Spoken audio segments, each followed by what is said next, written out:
Good morning, everybody. We're about to get started here this morning. If you could please find your seats.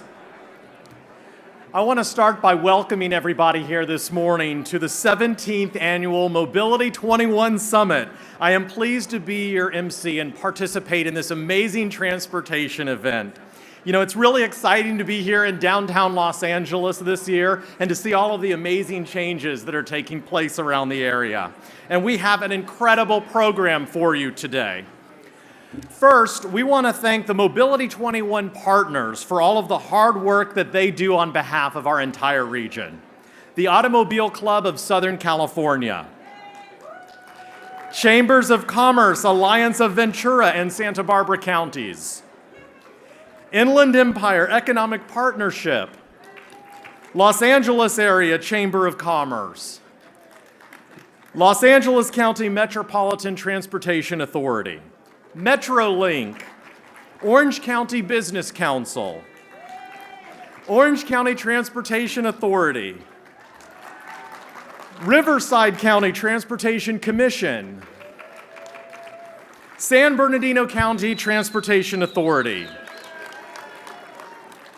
Southern California Association of Governments, Ventura County Transportation Commission, Mobility 21's advisory board members, and all of you, the members of Mobility 21. Let's give everybody a round of applause.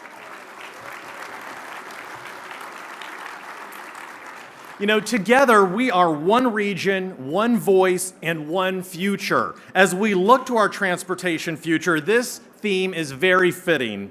California Transportation Center of Excellence this year. Not only in our region, but across the United States and globally, California is a mecca for innovation. California is the birthplace of some of the most amazing technology in the world, from the emergence of the gig economy to Tesla, Hyperloop, and so many other exciting things. The world is looking to California to lead the way. Truly, our great region and the state is the center for transportation excellence.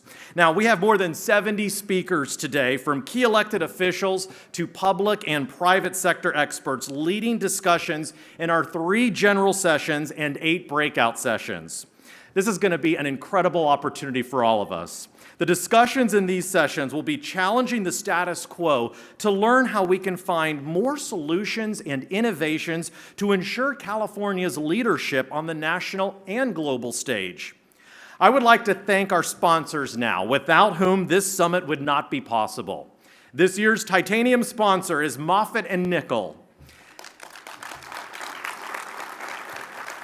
This morning's opening session sponsors are Automobile Club of Southern California and AECOM.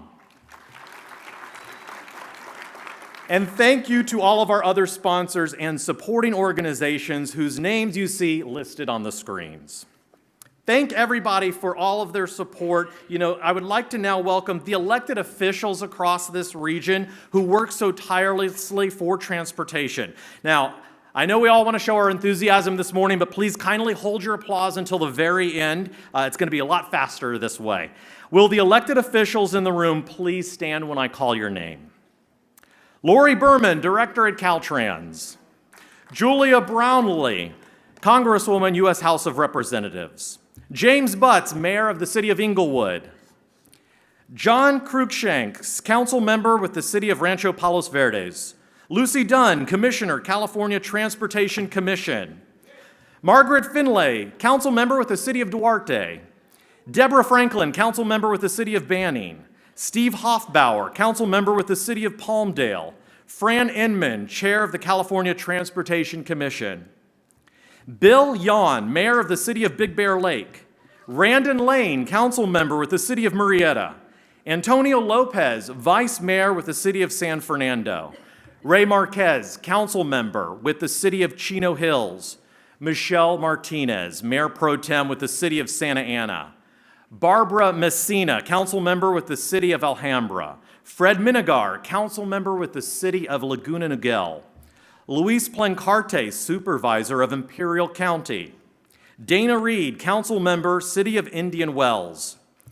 Lucille Roybal Allard, Congresswoman with the U.S. House of Representatives. Terry Sino, Council Member with the City of Del Mar. Jess Talamantes, Council Member with the City of Burbank. Alan Wapner, Mayor Pro Tem with the City of Ontario and President of SCAG. Lynn Kennedy, Council Member with the City of Rancho Cucamonga. Dennis Washburn, Council Member with the City of Calabasas, and John Belinsky with Caltrans District 8. Now go ahead and let's give everybody a round of applause, all of those elected officials here today. We do thank our elected officials for joining us today and for everything that they do to improve mobility in our region. It is now my pleasure to introduce a special musical tribute by two-time Grammy Award-winning Mariachi Divas.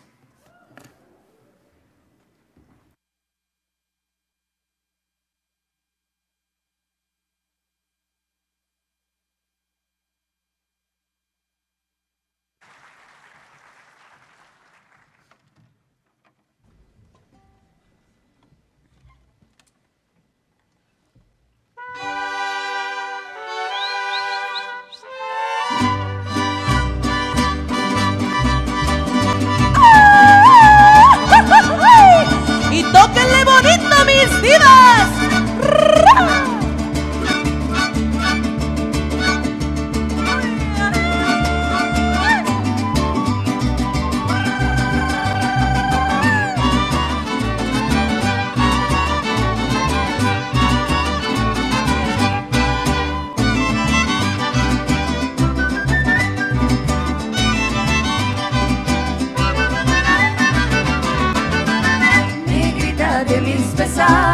Ojos de papel volando, negrita de mis pesares.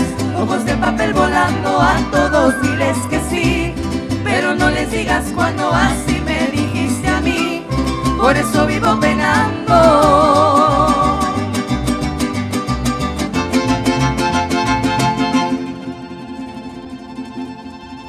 Please stand for the national anthem.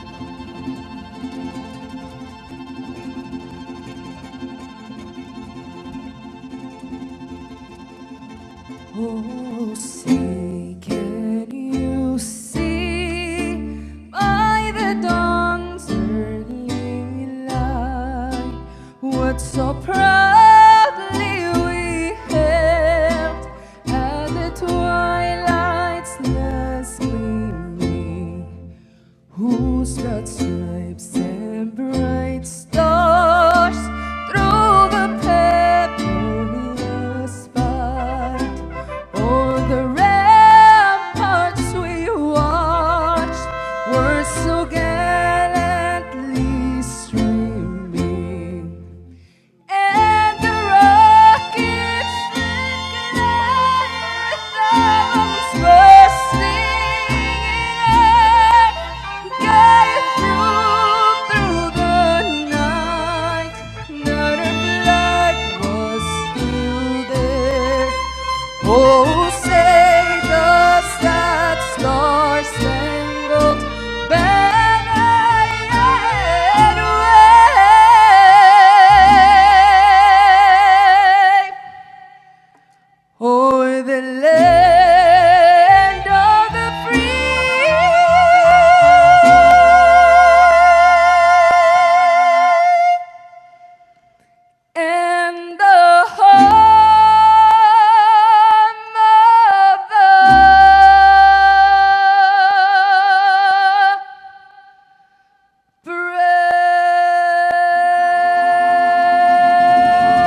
Wow, wasn't that awesome?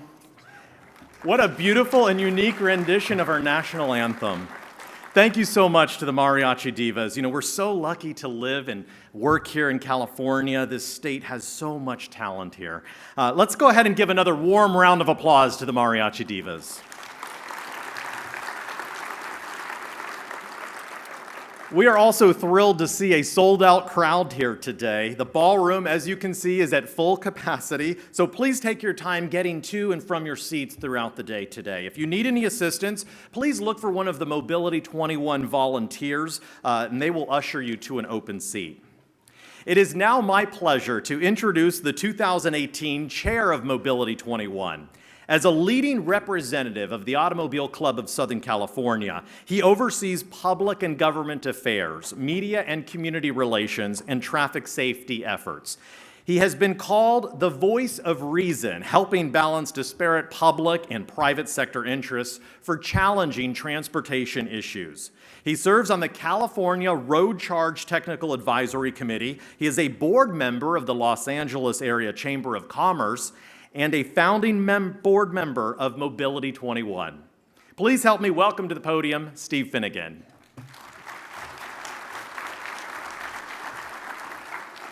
Good morning. Transportation is the lifeblood of our economy, our quality of life, and our ability to do or get just about anything. Good and safe roads, available and effective public transit, and attractive bicycling and walking options are all needed for Southern California residents, businesses, and visitors to get to jobs, to go to school, to access vital medical and other services, to enjoy the Southland's many attractions and recreational opportunities, to see friends and family, to attract and retain employee talent and tourism, and to ensure that goods make it to market and, frankly, make it to our front doors as well. We all in this room know these things. We understand the importance of transportation, but we need to remind ourselves, and more importantly, we need to remind others.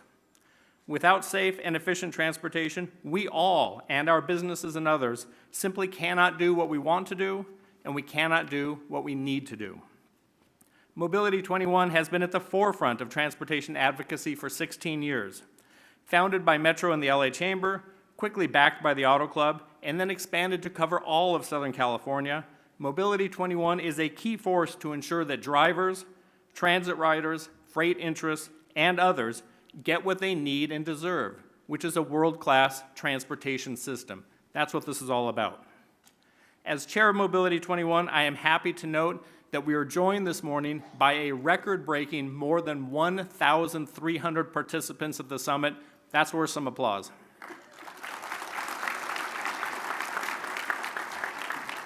I would also like to give a quick shout out to Jenny Larios and Kristen Slocum, the Executive Director and staff of Mobility 21, who made all this happen. This is the largest annual transportation event on the West Coast and one of the largest transportation gatherings in the nation. Congratulations and thank you to everyone for attending and for the ongoing support of the Mobility 21 Board, Advisory Board, sponsors, and supporters. At today's summit, we will hear from key elected, appointed, and private sector leaders. These are the real decision makers and influencers about the vital issues facing transportation, mobility, safety, and economic growth here in Southern California and beyond. Some of these dignitaries are already here and were recognized by Doug. Others will be joining us throughout the day. We will also hear an inspiring talk at lunch about the intersection of transportation and the homeless challenge we increasingly face in many of our communities. And a Mobility 21 exclusive this year, we will have a great reception hosted by our titanium sponsor, Moffitt & Nickel, for everyone following the closing general session. Definitely stick around for this new, fun closing event, 4 o'clock to 5:30 today. The Automobile Club of Southern California, AAA, is pleased to help lead and support Mobility 21.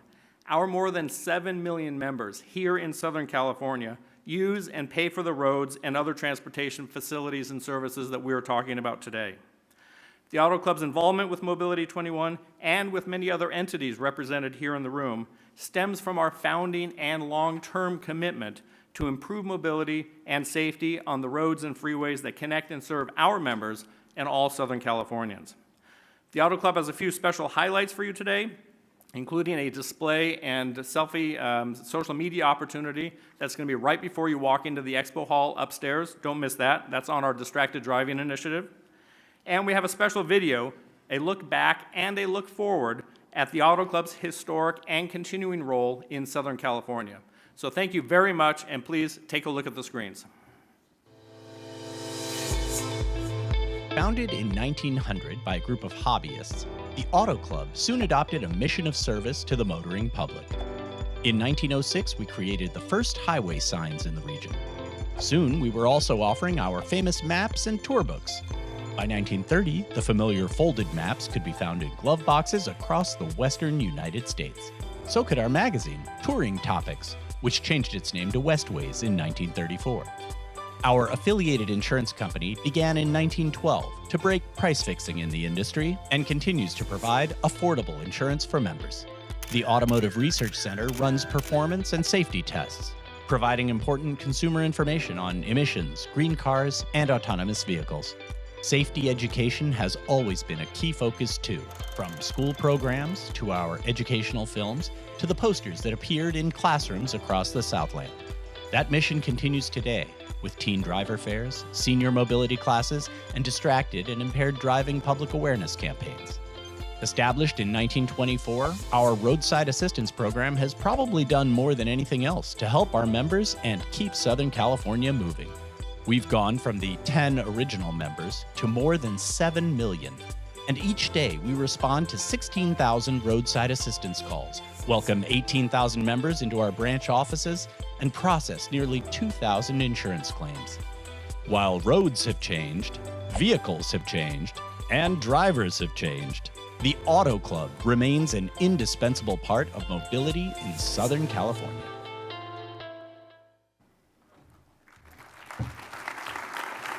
And thank you, Chair Finnegan, for your leadership at Mobility 21 and also for helping us take a look back at the rich history of AAA. We appreciate you and AAA for being steadfast partners to our industry as California takes its place in the world as the transportation center of excellence. One more round of applause. Our next speaker is the first vice chair of the Los Angeles County Metropolitan Transportation Authority and mayor of the city of Inglewood. James T. Butts was sworn in as Inglewood's 12th mayor in 2011. He has 45 years of public safety and municipal government experience. For the past 3 decades, he has served as general manager and assistant general manager for several large and complex municipal organizations.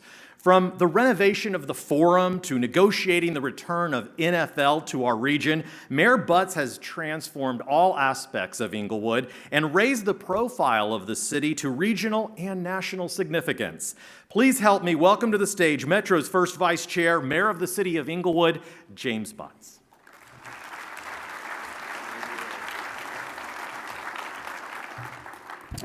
Good morning. I couldn't believe it. They said you were all here to see me. Well, welcome to the Mobility 21 Summit. As introduced, I'm Mayor James Butts and first Vice Chair of the Metro Board of Directors. And we're here today to discuss our efforts to make the Los Angeles region a transportation center of excellence. And what exactly does that mean? Fixing bottlenecks and managing our road systems to perform better and ease traffic congestion.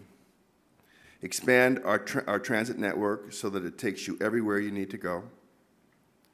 Making it more possible and more pleasant to walk and bike and roll within your community and between communities. I always say that our biggest aspiration in Metro is to make everything local. Thanks to Measure M, 4 rail projects are currently under construction simultaneously, including the first 2 sections of the Purple Line extension, the Regional Connector, the Gold Line extension to Montclair, and last but hardly least, the Crenshaw LAX line that will serve the Crenshaw Corridor, the airport, and Inglewood. And just last week, the tunneling began on the Purple Line extension with 2 giant tunneling machines working side by side. Our region has literally been trying to put a subway line under Wilshire Boulevard since the middle of the last century. This is a very huge undertaking. In addition, Metro has another dozen rail and bus rapid transit projects in the planning pipeline and headed toward construction. With our 28 by 28 initiative, we're aiming to build 28 major highway and transit projects before the 2028 Summer Olympics and Paralympics. This will be challenging, but we have to try and we have to succeed. Being a transportation center for excellence also means delving into non-traditional areas for a transit agency, such as housing, so that people can afford to live in transit-oriented communities, and workforce development, so we can provide our residents with good-paying jobs that our growing mobility industry will have. The sooner we build these projects, the sooner everyone in the LA area and beyond will enjoy the benefits. And that's one reason we have to talk today about, yes, money. The Los Angeles County voters have voted 4 times since 1980, and they've approved sales tax measures to benefit Metro. Most recently, 71% of county voters approved Measure M in 2016. Measure M gives us the local funding that we need, but that funding needs to be combined and leveraged with state, federal, and private sector monies. If Proposition 6 is successful in November, our region could lose billions of dollars of state transportation funding for these projects and other projects vital to the residents of Los Angeles County. The SB1 state revenues will be very difficult to replace, and for that reason, I personally am voting no on Proposition 6.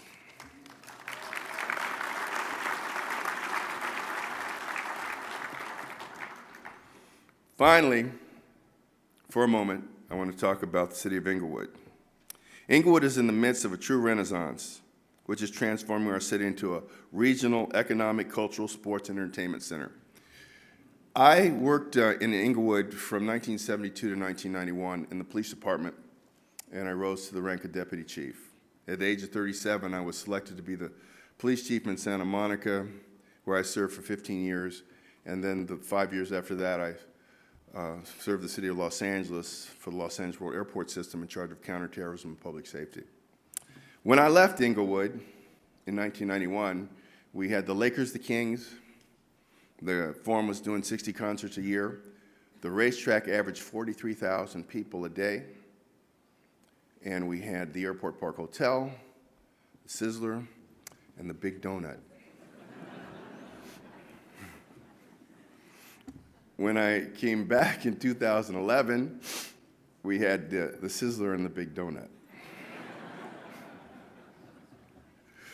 So but we did have an $18 million structural deficit, and we were down to our last $11 million and would be bankrupt in 7 months. So we had that too. But today, after years of great effort, we're making things happen, and we're envisioning a new Inglewood. The new $4 billion, they had $2.6 billion, it's $4 billion now. The new $4 billion Inglewood Stadium for the Rams and Chargers is 60% complete.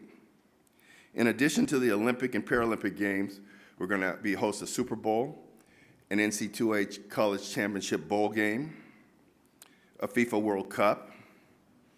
The Clippers will open an NBA arena in 2024, and we'll host the Paralympic and Olympic World Games in 2028.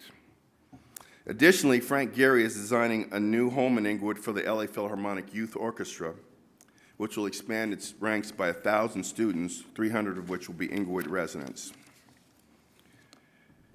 The Networks is moving from Culver City to Inglewood in 2020, and we're negotiating right now with a major wireless carrier to make us the second 5G network city in Southern California. In order to provide improved access and circulation to our new regional center and activity venues, we're aggressively reviewing actions to build a state-of-the-art Inglewood Transit Connector. Our proposed transit connector would complement the new Crenshaw LAX lines that will soon be rolling across our city, connecting Inglewood to a growing transit network across the county. I'm also very supportive of Metro moving forward on other transformative rail connectivity projects, including the extension of the Green Line light rail to Torrance and the northern extension of the Crenshaw LAX line to West Hollywood. See, Lindsay, I got it in there. And on to the Hollywood Highland Red Line station. All these things go hand in hand: development, housing, transit, road and freeway improvements. The positive things happening in Inglewood all depend on enhanced mobility. Everything in this region depends on enhanced mobility. If we make everything local, all of these communities that have hotels will benefit from what's going on in Inglewood. As transportation leaders and decision makers in your communities, we need your vision, your leadership, and your commitment to move toward the future. Thank you for allowing me to spend this time and give you greetings on behalf of the City of Inglewood. Thank you very much.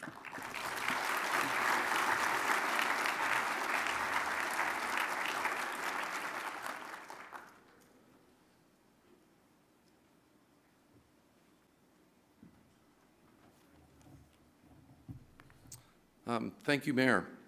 Moffitt-Nichol is a proud partner of Mobility 21 Board of Directors, and we're very pleased and honored to sponsor the Mobility Summit once again.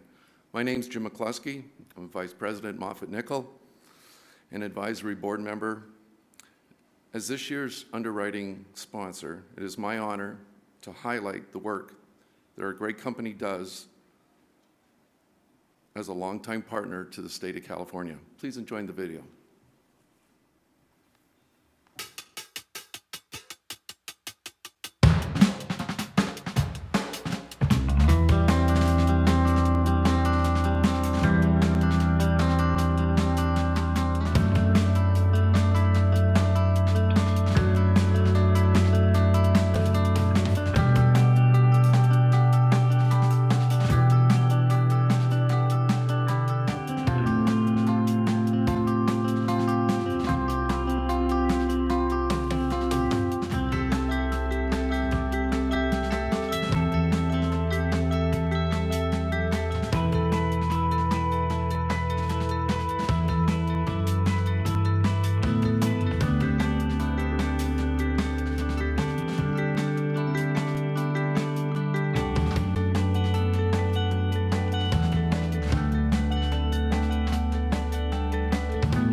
Ladies and gentlemen, please help me give a warm round of applause to our titanium sponsor and underwriter, Moffitt-Nichol. Our next speaker is committed to solving mobility and transportation needs throughout our great state. She has served on the California Transportation Commission since 2010 and currently serves as chair. She is a founding board member of the National Freight Advisory Committee, and in her day job, she directs government relations and community affairs for one of the nation's largest privately held real estate development companies. Please help me welcome Chair of the CTC Commission, Senior Vice President of Majestic Realty, and longtime supporter and advisory board member of Mobility 21, Fran Inman.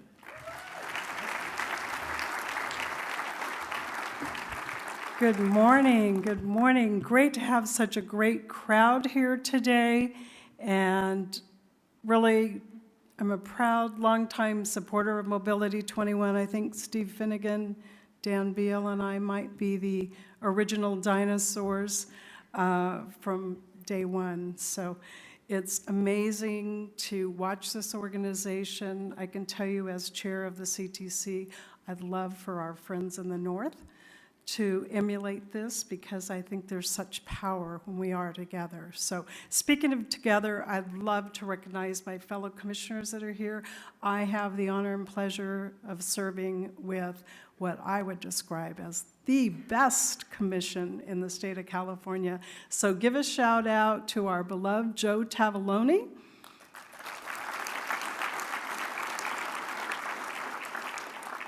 The infamous Miss Lucy Dunn. Jim Medaffer, did you arrive from San Diego? Okay. Our technology guru. So delighted my fellow commissioners are here. Yvonne Burke, is Yvonne supervisor? She's still Supervisor Burke to me, even though she is Commissioner Burke. But anyway, delighted to be here. I love the heading Center of Excellence. I'd say Center of Tomorrow's Excellence, because I think if we look at our agenda for today, we're really looking at the future.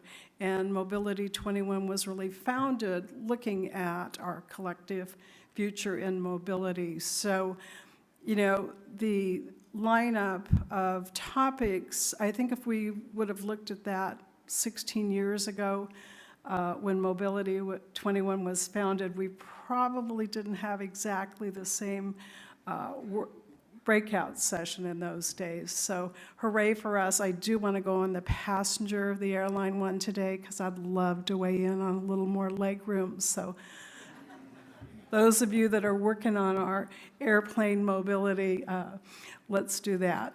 So I want to also add my congratulations to today's honorees, our good friend Gary Tobin. I'm not sure if Gary's here yet this morning, but a committed, devoted Angelino who led the chamber for about a dozen years, and I had the good pleasure of serving on his board as well. So hats off to Gary.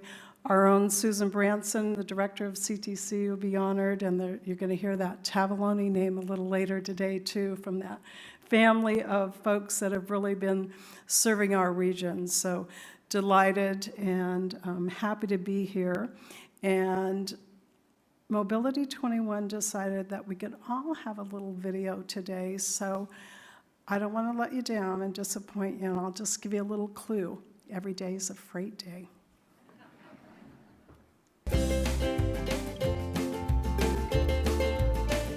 No. What? Oh. I would think then it means that like the freeway's moving pretty good. That when you have a good mood. Sounds like shipping things. Is like trains and cars, how they transport us to where we need to get to go in a hurry. It is actually simple. It's how do you get your iPhones? How do you get your television in your household? How you get your clothes? And many people don't think about it, but we get it. It's simple. We either order it on Amazon or we go to the store and buy it. But there is a lot of steps in between. Goods movement is the backbone of our economy and guarantees that our precious commodities are delivered to their final destination in a timely manner. Goods movement's really about the consumer. It's getting the product to market that we as consumers use every day. It's a very competitive, dynamic industry, and it's what I do every day. They go on a fireman boat. So they have like a delivery truck that will come and deliver it to Target. I would say it came by train or truck. Well, then it's trucks, yeah. We see those trucks around everywhere, all over the city. I would think it's mostly by plane. I don't know that boat travel is used that much anymore. I'm not really sure though.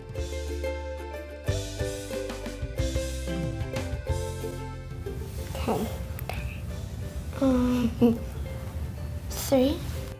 21, 2. Thousands, millions even. 25. Maybe 300, 200. Goods movement represents about 1/3 of California's $2.2 trillion economy and supports 1 in 3 jobs in California.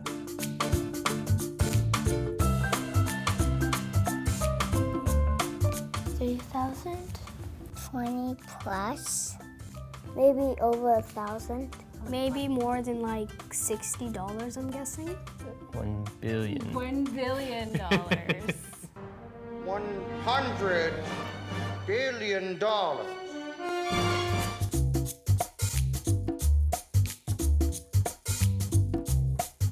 You know, goods movement means economic development. It means jobs. It means opportunities. It means quality of life. I think it's really important to note the value proposition of our ports to the state's economy.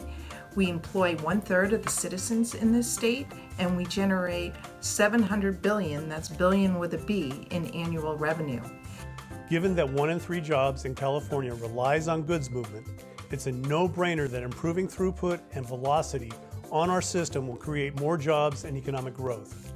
Because of its importance to our economy, we must do everything we can to support the goods movement industry in California.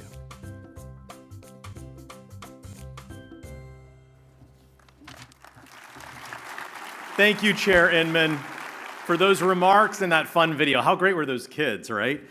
I'd like to announce a couple elected officials, a few more who have arrived. We'd like to thank Lisa Bartlett, Chair of OCTA, Al Murray, Board Member of OCTA, and Greg Winterbottom, Board Member of OCTA. Let's give them a round of applause. I'm now pleased to introduce our next speaker, the Secretary of the California State Transportation Agency, Brian Annis. In February 2018, Governor Edmund G. Brown Jr. appointed Brian Annis as Secretary of the California State Transportation Agency, where he has served as acting director since 2018 and was undersecretary from 2013 to 2018. Prior to this appointment, Brian served as Deputy Secretary for Transportation at the Business, Transportation, and Housing Agency. Secretary Annis has served in various positions at the Senate Committee on Budget and Fiscal Review and at the California Department of Finance. Brian has also been an adjunct professor of economics at American River College and an economist for the Bureau of Labor Statistics at the U.S. Department of Labor. And above all, Secretary Annis is a respected and longtime partner to Mobility 21 and our entire region. Please help me welcome to the stage Secretary Annis.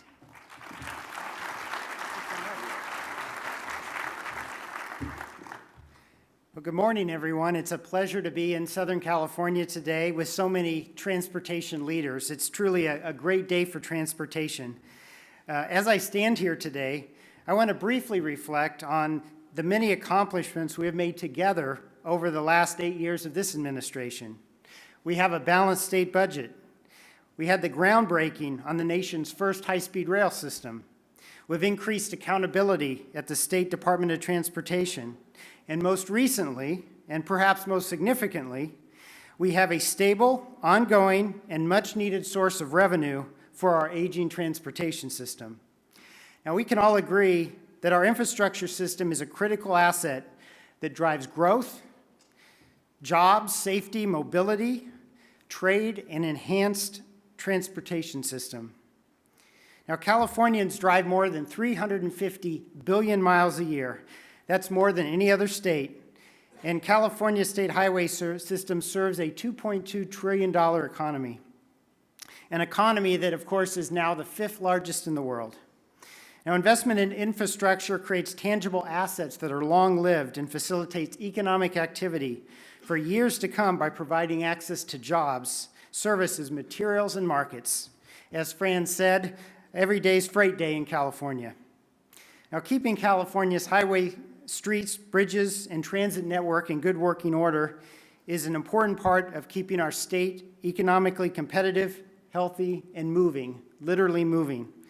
For example, the value of total truck shipments in California roads is expected to increase from $1.8 trillion a few years ago to $3.9 trillion by 2045. Now, we are looking at even more Californians using infrastructure in the future as well.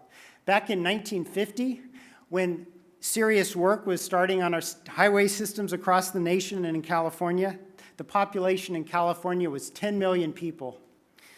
By 2050, in California, the population will be around 50 million people. So with that kind of growth, the consequences of not properly investing in our infrastructure are real and serious. It means higher costs for goods, more congestion, and increased roadway incidents and crashes, as well as reduced mobility and competitiveness. And that brings us to where we are here today.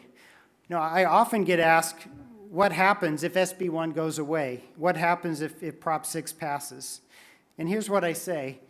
If that SB 1 revenue goes away, 50% of projects slated for funding by SB 1 dollars would be cut or significantly delayed. Some very significant projects would go away and not get accomplished. And here's why. Prior to the passage of SB 1, California's state highways and local roads were facing an estimated multi-year deficiency in funding of about $137 billion. That's deferred maintenance. SB 1 generated $54 billion over the next decade, split between state and local agencies. This revenue is necessary to bring our roads, bridges, and critical infrastructure up to today's standards. Necessary improvements for motorists and emergency first responders. SB 1 doubles the transportation dollars that go to our local communities. So each city in California has about a doubling of state funding. Every county, a doubling of state funding. And that's true as well for the maintenance dollars going to our highway system. All this provides Caltrans and local communities that opportunity to catch up on years of deferred maintenance. Now, expectations are high, and we recognize we have a great responsibility, all of us collectively, to deliver for the people of California.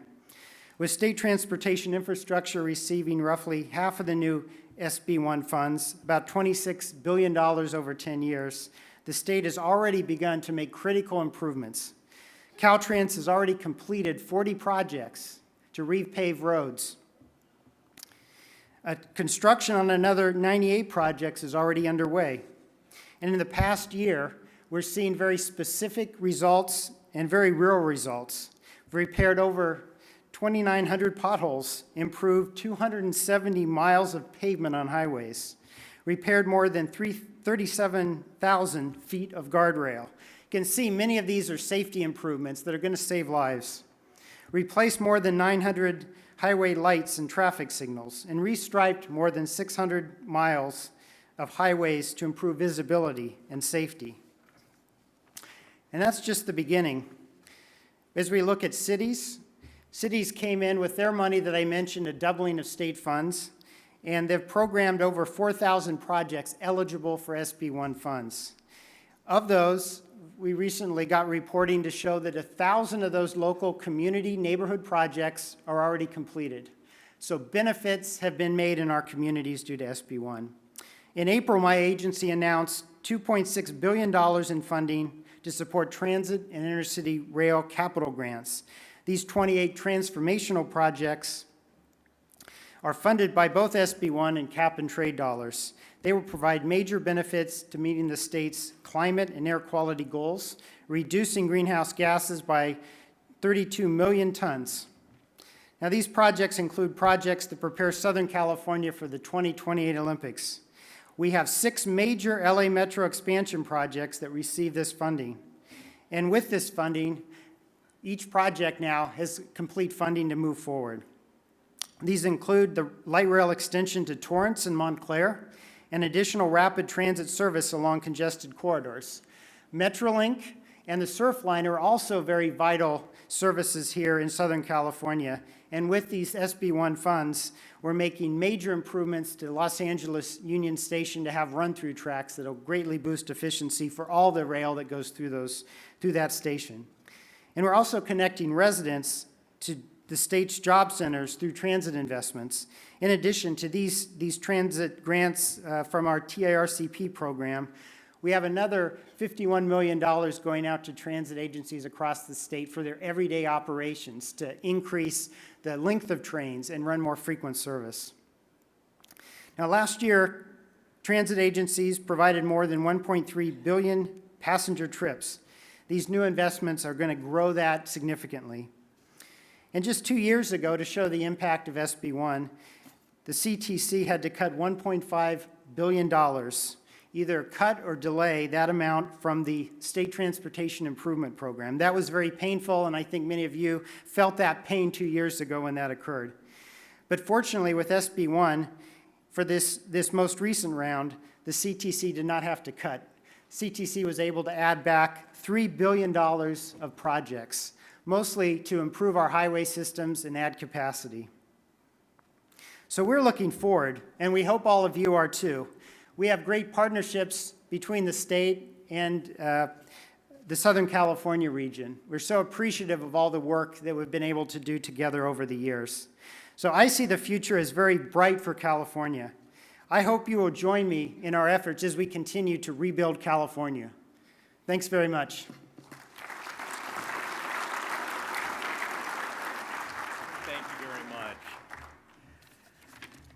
Please help me give another warm round of applause to Secretary Annis.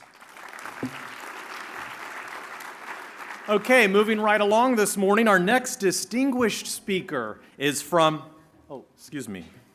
Hold on one second. Actually, it's not your turn yet. Not quite your turn. Okay, I'm not sure what's going on here, folks. Why is this thing here?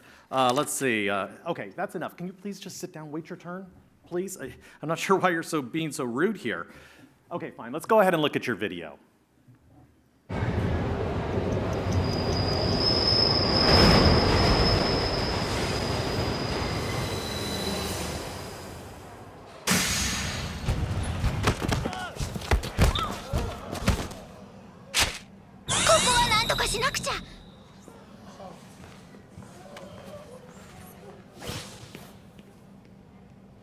Hey guys, Danny Trejo here.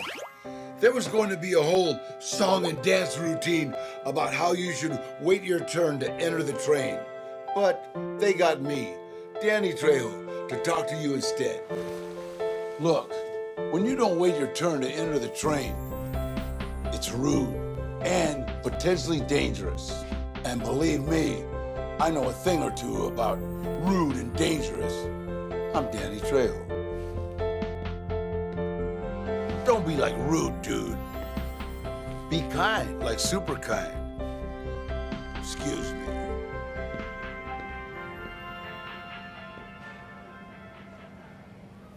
Super kind のように優しくね。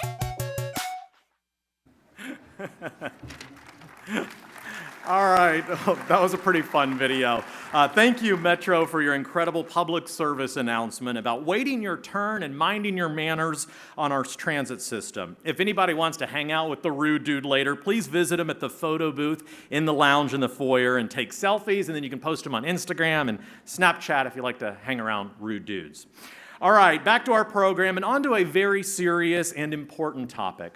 Federal policy and federal funding. From rail, transit, highway, roadway, our ports, and more, Southern California has diverse and nationally important needs. As you heard earlier in our program, more than 40% of goods move through our communities.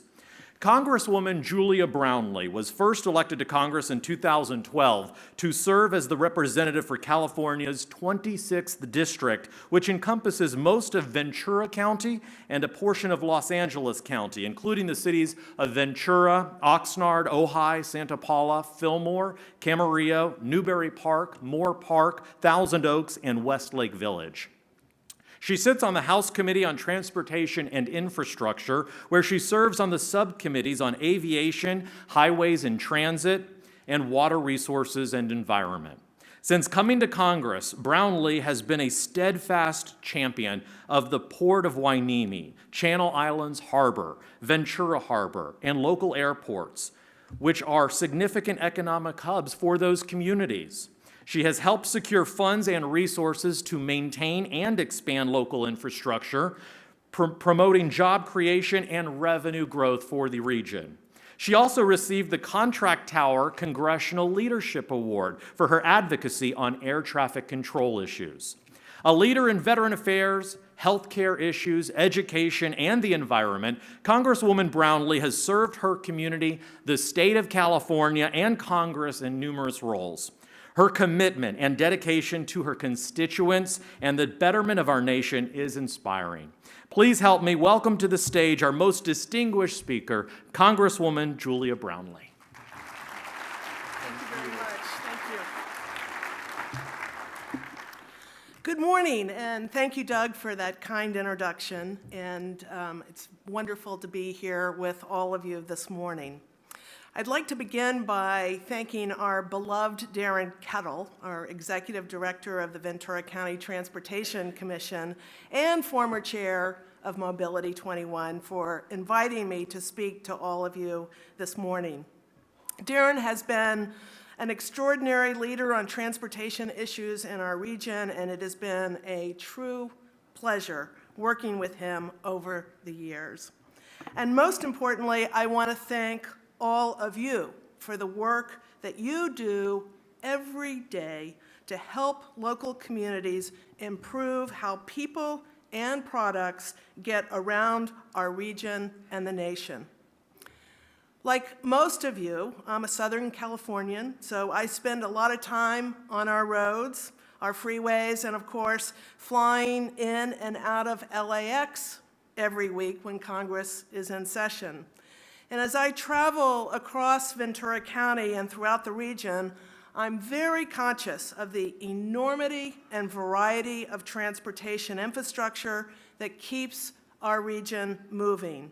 We have rail and roads to and from the Port of Hueneme, the 101 freeway, which we call sometimes in Ventura County our Main Street, and Metrolink and Amtrak that serve commuters between Ventura, Los Angeles, and Santa Barbara counties. Just to get to LAX, I drive within a spitting distance of no fewer than 5 other airports. But of course, I have a laser focus to all of this because I sit on the Transportation and Infrastructure Committee in Congress. Most people are probably only paying attention to the mode of transportation they are using at the time. And if it's the 101 or the 405 freeways, they're probably cursing more than they are actually paying attention. But the truth is, our transportation infrastructure is a complex web that provides many different modes of travel and goods movement, and they are, of course, all connected in a very codependent and intricate ways. The average user probably doesn't realize that they may pass over, under, or in infrastructure that is owned and maintained by 5 or more different government entities just to get to work. I believe the average commuter thinks a lot about how transportation infrastructure impacts their own quality of life. A 2-hour commute will do that. But I don't believe they think as much about how essential transportation is to our economy as a whole. Every place we go, every item we buy, it all travels along our roads, through our ports, on our trains, and over our bridges. Strong infrastructure is about building an economy where we are more productive, more prosperous, and more prepared for the future. I know I am speaking to the choir, and I know you already know that every $1 billion in infrastructure spending can create up to 13,000 jobs a year.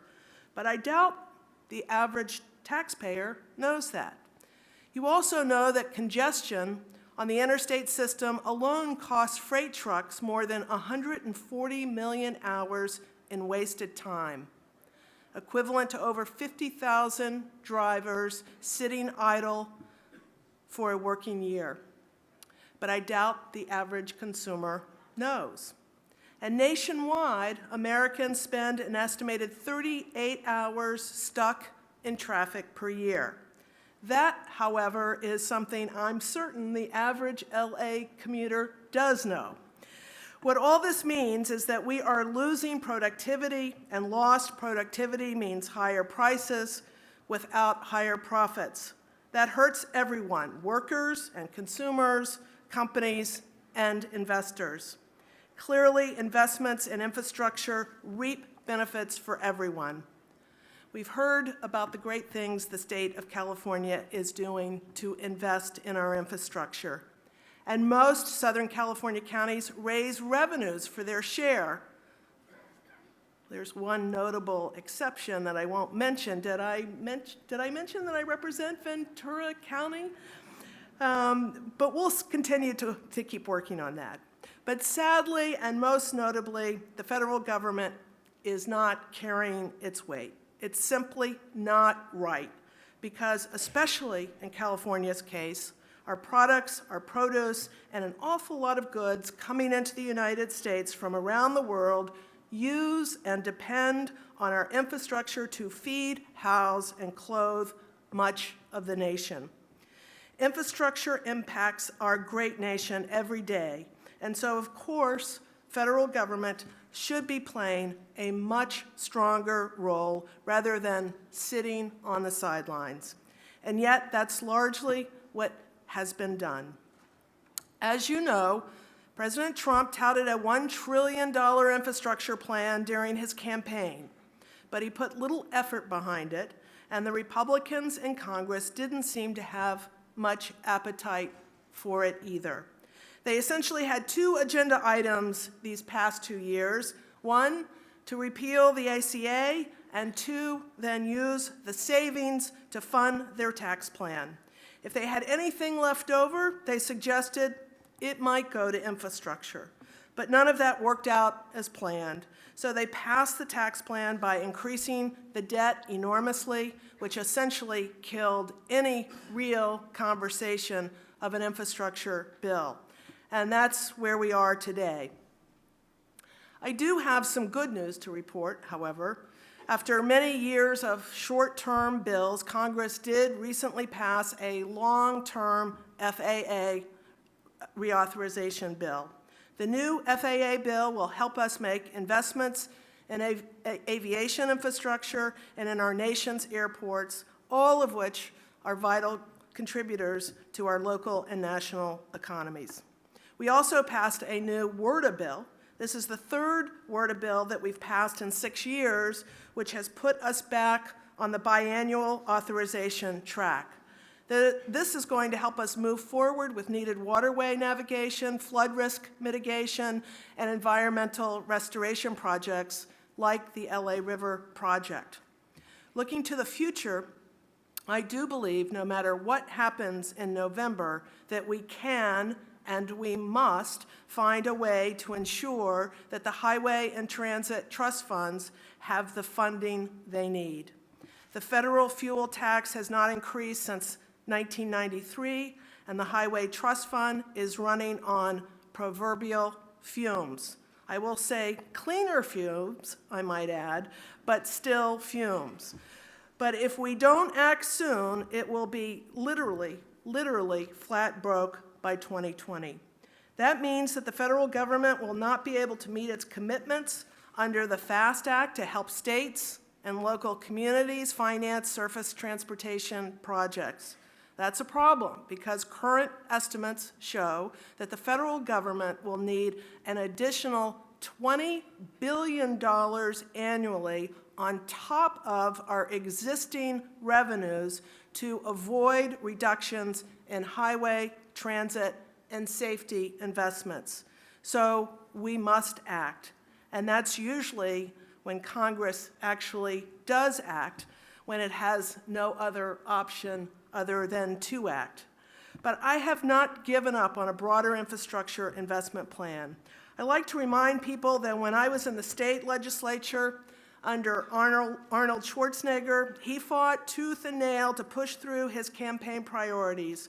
But when he failed, he came to the Democrats and he made deals.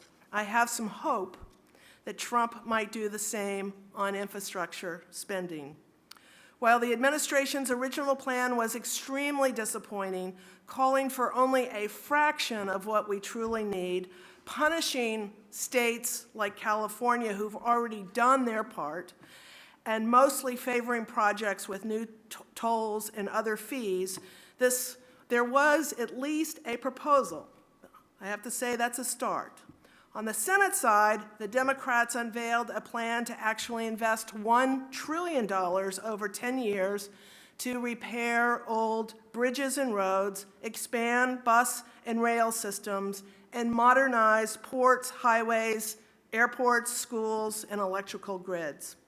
Over in the House, Ranking Member Peter DeFazio has a proposal that would generate $500 billion for investments in our highway and transit infrastructure.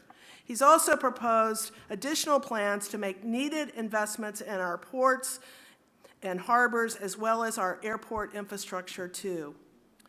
In this moment, and I'm stating this for the first time publicly, it looks like the Democrats will take back the House. And I am just a teeny tiny bit hopeful that Trump will come to the table and work on a real transportation infrastructure plan that could be agreed upon between the House and the Senate. I know Schwarzenegger and Trump don't get along at the moment, but I will, and we all will, certainly encourage them to sit down to discuss the art of the possible. And we have to simultaneously look to the future. I know that's something that you will be discussing at this conference today, and clearly there is a vital role that the federal government can, must, and will need to play. From intelligent transportation systems to autonomous and connected cars, the innovations that are on the horizon, and some even happening today, will be the catalyst for economic growth that rockets us into the second half of the 21st century. But we can't get there without you, and we can't get there without your voice. It's critically important that you meet with your elected officials at the state and local level, with your members of Congress, and with the White House. Don't tolerate kicking the can down the road or short-term plans and half measures. As I said earlier, most people look at infrastructure relative to how they use it. In LA, that's traffic congestion and waiting for an open gate at LAX despite landing 20 minutes early. So it's critically important that you continue to educate the public on what all infrastructure means for them.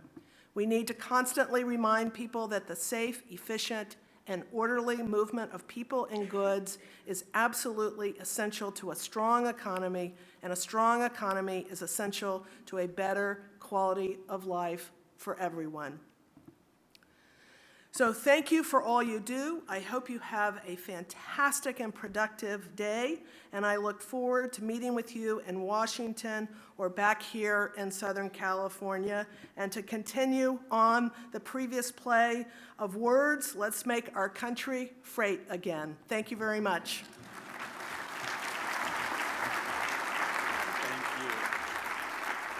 Thank you, Congresswoman Brownlee, for everything you do for transportation here in Southern California. This morning's Lifetime Achievement Award recipient is a familiar figure to each of us. Truly loved, he is an icon in the business world and leading voice in transportation. This honoree has influenced and changed the transportation landscape at many levels for many decades, and has without a doubt left a long-lasting stamp on Los Angeles and our region that we will never forget. Gary Tobin's achievements and service, not only to Southern California, but also to the entire state, are second to none. Please join me in viewing a video as our transportation leaders share their thoughts on Gary's service to Southern California. Mobility 21 is proud to recognize Gary Tobin with the 2018 Lifetime Achievement Award. After 12 years of service in Los Angeles and more than 43 as a chamber executive, Gary Tobin retired from the Los Angeles Area Chamber of Commerce this past June. Gary has been a regional and national force, representing more than 1,600 member companies, serving the interests of more than 235,000 businesses across the Los Angeles region. Gary is the consummate deal maker. He always has the knowledge, connections, and convictions to make things happen. And those skills have been vital over the past 12 years.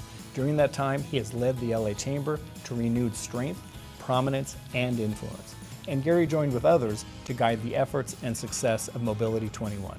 Through these roles, Gary has impacted transportation decision-making from Los Angeles to Sacramento and even to Washington, D.C. I have had the pleasure of serving with Gary the last 4 years on the Mobility 21 Board of Directors. What made Gary such an asset to the board is his common sense approach to any one of the problems. During his leadership at the LA Chamber, Gary was a major champion of our region's local and state ballot funding initiatives for transportation. Gary Tobin was one of the true creators of Mobility 21. More than a decade ago, it was partly his brainchild to have the whole region come together, not just have it be Los Angeles County, but involve Ventura County, my county, but also San Bernardino, Riverside, and Orange County. He has been absolutely a collaborative partner with both public and private sectors to advance some really tough challenges and effectuate some great solutions for LA. There's a lot of great memories working with Gary. I mean, we've been to Washington, D.C., Sacramento. We've worked together on our logistics summit for Southern California. I just love being around Gary. It's been wonderful to get to know him, be mentored by him, and to really see the impact he's had in the state and in Los Angeles. Gary Tobin deserves this Lifetime Achievement Award because he's a leader who early on understood collaboration is important. So he's deserving because he led, and he's going to be missed. And we thank him for all that he did for the Southern California region. Well, this culminates in more than 40 years of chamber leadership across the country for Gary, and 12 years at the Los Angeles County Chamber of Commerce, which is the largest business organization in Los Angeles County. And from an Orange County perspective, Gary's been that strong, steady hand that can bring us all together and really work hard for mobility improvements throughout the regions, not just Los Angeles County. Well, Gary's been a great guy to work with. He's fun. I've worked with him since I was with Orange County and Metro. He's helped us on so many projects. Although he's from Nebraska and Kentucky, he's still an okay guy. He goes to USC games, so God bless him, and it's been great working with him, and I wish him the best. Gary was a great asset to the Mobility 21 Board of Directors. Our best meetings were when Gary was in the room. He's a straightforward, principled, and forceful person. Got a great presence, and it really made a difference for us. Gary Tobin was an invaluable and key figure in the passage of both Measure R back in 2008, Measure M in 2016. Without his courage and without his business savvy, I doubt we would have passed either one of these measures to build transportation infrastructure in Southern California. Mobility 21 is proud to recognize Gary Tobin with the 2018 Lifetime Achievement Award for his incredible dedication and commitment to enhancing mobility and quality of life in Southern California. Please help me welcome to the stage 2018 Mobility 21 Lifetime Achievement Award winner, Gary Tobin.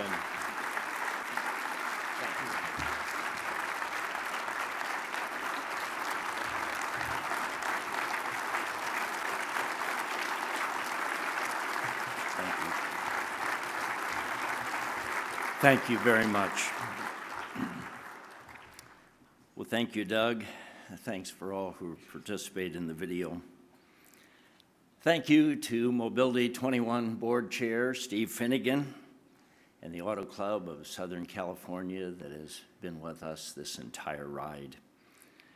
Thank you to Fran Inman, who not only serves as chair of the California Transportation Commission, but was one of my board chairs on the LA Area Chamber of Commerce. Thank you to Congresswoman Lucille Roybal-Allard, who I saw here earlier, who has been an active partner since 2002 in the formation of Mobility 21. Thank you to my wife, Janice, who goes with me to so many events like this.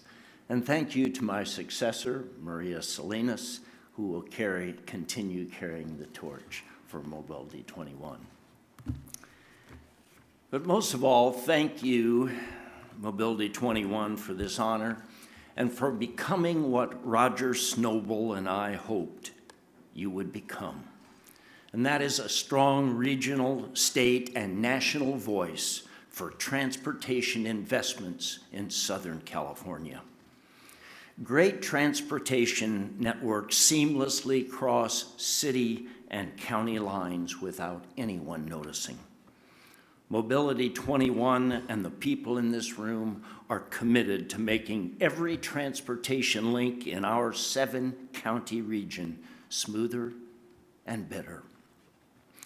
Without the active leadership of the public and private transportation organizations and businesses in this room, LA County voters would never have passed Measure R in 2008 and Measure M in 2016.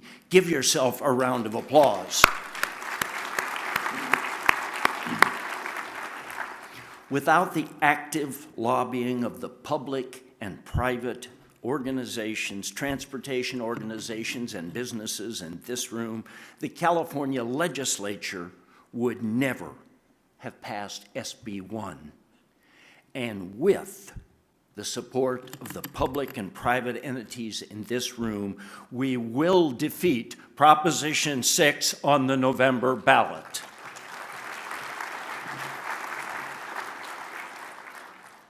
The Los Angeles Area Chamber of Commerce has been a champion for all modes of transportation since its founding in 1888. In 1890, representatives of the Chamber took their first trip to Washington, D.C. to lobby for the creation of the Port of Los Angeles. We're proud to have partnered with the Metropolitan Transportation Agency of LA County to create Mobility 21 in 2002. And we are doubly proud to have led the effort to create a multi-county Mobility 21 in 2008. But today, the most immediate opportunity to use the collective power and leadership in this room is to defeat Proposition 6 in 18 days. I know that not all the partners in Mobility 21 are in agreement with the funding approach included in SB 1. But for those of you who do support SB 1, I urge you to use every network you have to communicate your opposition to Proposition 6 and your support for retaining $5 billion per year in transportation funding for the state of California. We created Mobility 21 because of our firm belief that the economies of our 7 counties and the quality of life of our citizens are dependent on a high-quality transportation network.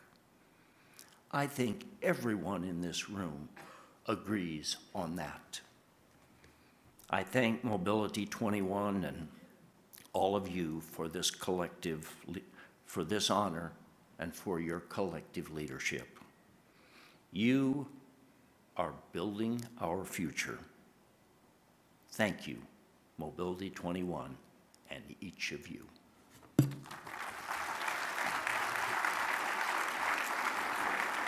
Congratulations. What a terrific way to start off today's summit. Please help me give another round of applause to all of the speakers this morning and our Lifetime Achievement honoree, Gary Tobin. Okay, quick special announcement only for the speakers in the Chairman's Roundtable. Chairman's Roundtable speakers, please meet in the Platinum GH breakout session room on this floor in the next few minutes. For this breakout session only, speakers will need a special lapel mic, so please head to your session for preparation in the next few minutes. We will now take a networking break before the concurrent sessions starting at 10:45 in about a half hour from now. This is our largest expo with more than 100 exhibitors and well over 1,300 attendees today. Breakouts today will be held on this floor adjacent to the ballroom as well as the expo hall level directly above us. We have signs and ushers to help you find your way to your preferred breakout session. The expo hall is up the escalators to the left as you exit here. And if you're in need of some relaxation today, be sure to check out our Charge and Recharge Hospitality Suite, hosted by BYD North America and Kempton Strategies. And a reminder, lunch starts promptly at noon. Enjoy the rest of your morning, everybody. We'll see you back here shortly.